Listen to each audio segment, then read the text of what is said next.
how to go live on Twitch using your PC full easy tutorial. So for that you need to open your browser, go to Chrome. Here you need to search for Twitch, and after that you need to click on Twitch website and you need to log in. Once you log in, you will see that type of interface. So simply on top right corner you will click on your profile pic. Now here you will see settings. After that, you will simply click on channel and videos. On left side you will see stream option.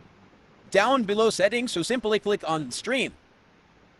Here you will see primary stream key, so simply copy that. After that, go to OBS screen recorder. Here you will simply click on start streaming. After that, click on open settings. Here you will see stream.